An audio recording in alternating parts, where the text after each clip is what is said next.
Alright guys, so the first video was actually only the first 4 questions. So the second one, we're going to continue on and finish the first 10. So number 5, a line contains these points. Which of the following points would be on the same line? Well, one easy way to do it would be to graph the points. And we can just sketch a graph here. And that might get us a good idea. So negative 2, 0 would be over 2 to the left, up 0. Let's go and draw out some tick marks here. Okay, negative 1, 1 would be over 1, up 1, over left 1, up 1. 0, 2. Then 2, 4. And then we could look at the others. 4, 6. 1, 2, 3, 4. 6. Hey, that looks pretty good. That's answer choice A. 4, 2. Answer choice C. Not looking so good. 4, 8. Answer choice B. And then 4, negative 2. Answer choice D.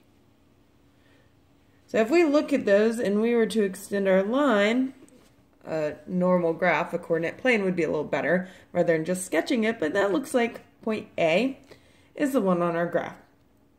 We could also go through, we could make a table, X, Y, and these are all our X values. 2, and then 0, 1, 2, and 4.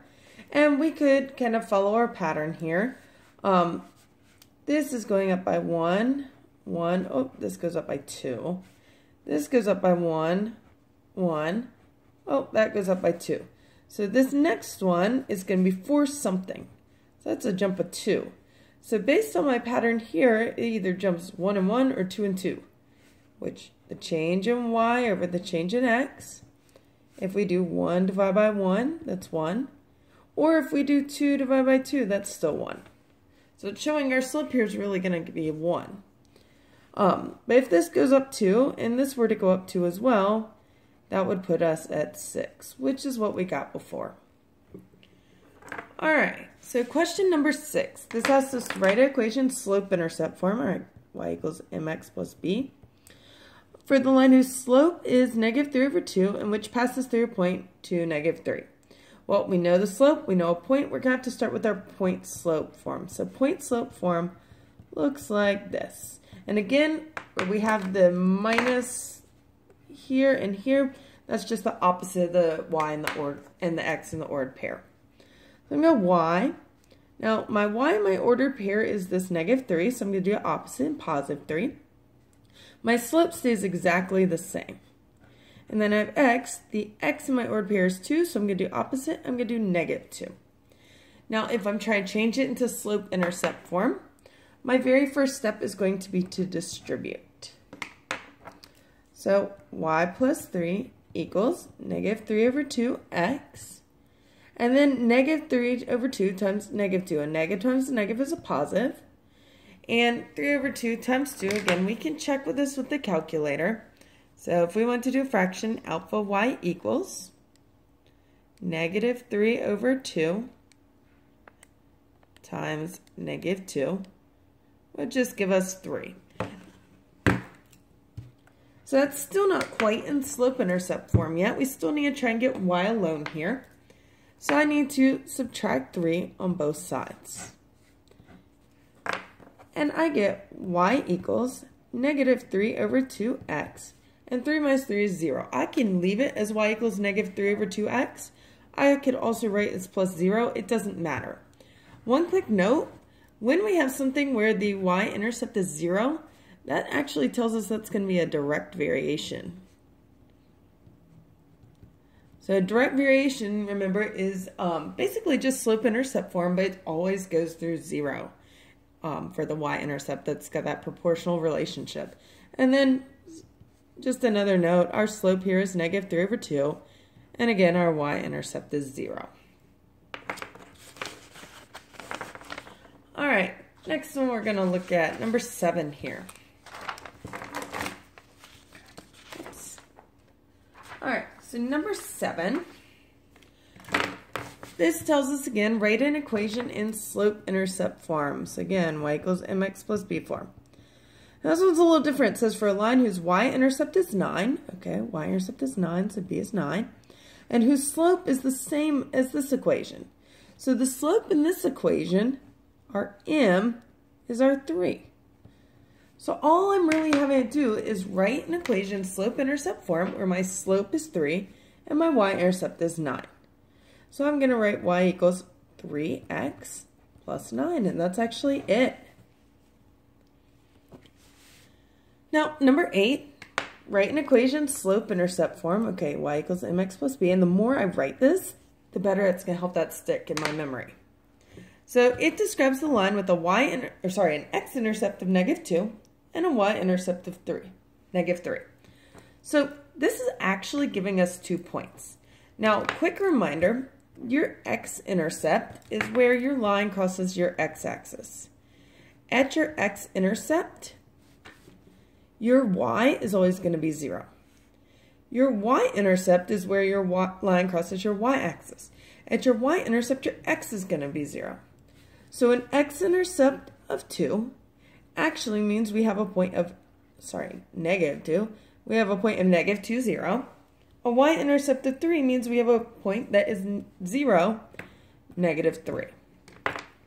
Now, we do already know our y-intercept, so we do already know our b. So all we really have to find out here is our slope.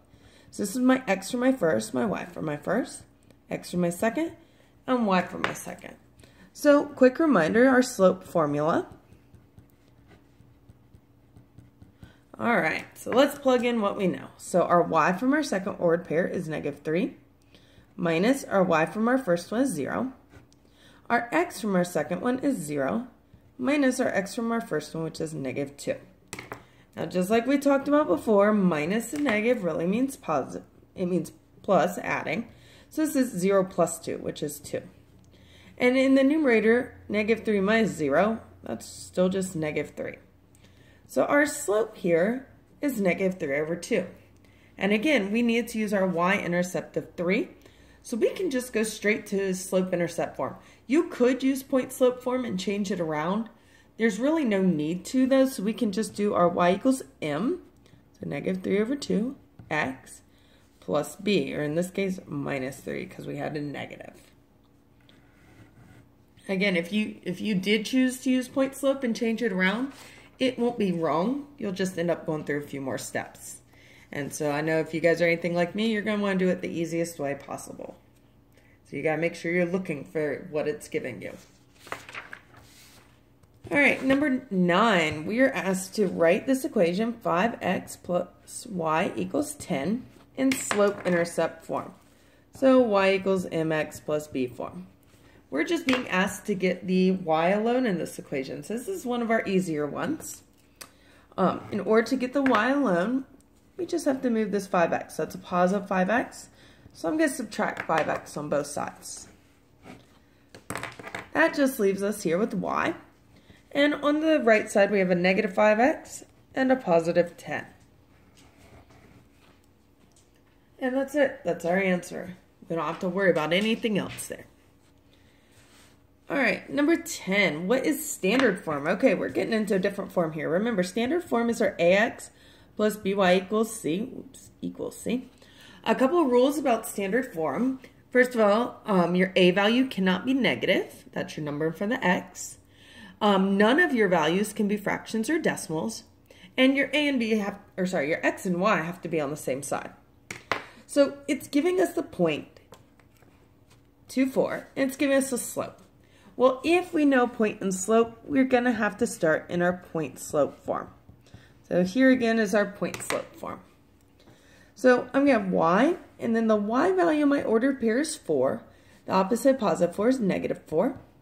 My m, my slope, is 3. And my x in my ordered pair is 2, so the opposite positive 2 is -2. So here we go in our point slope form. Now remember, to get to standard form, we actually have to stop in slope-intercept form on the way. So I'm going to start and I'm going to distribute. And I get y minus 4 equals 3 times x, which is 3x, 3 times -2, which is -6. So to get to our slope-intercept form first, I'm going to have to get y alone. So I need to add 4 to both sides. And that gives me y equals 3x, and negative 6 plus 4 is negative 2. So that is our slope-intercept form. Now we got to move to standard form. So standard form, the biggest thing that we start with is getting x and y on the same side. So to do that, I'm going to move this 3x to the other side. Now it's a positive 3x, so I have to subtract it from both sides. And that gives me negative 3x plus y equals negative 2, which is almost in standard form, but it's breaking one of our big rules. The rule that's breaking is that a value is a negative. So in order to get rid of that negative, we're going to have to multiply everything here by negative 1. That will keep all the numbers the same, but all it's going to change is our signs. And again, we're multiplying everything there. So negative times a negative gives us a positive. A negative times a positive gives us a negative, and I can write that as negative 1y or negative y. And then a negative times a negative gives us a positive. This would be our final answer in standard form. 3x minus y equals 2. I'll be back later with the rest of the problems from this practice test.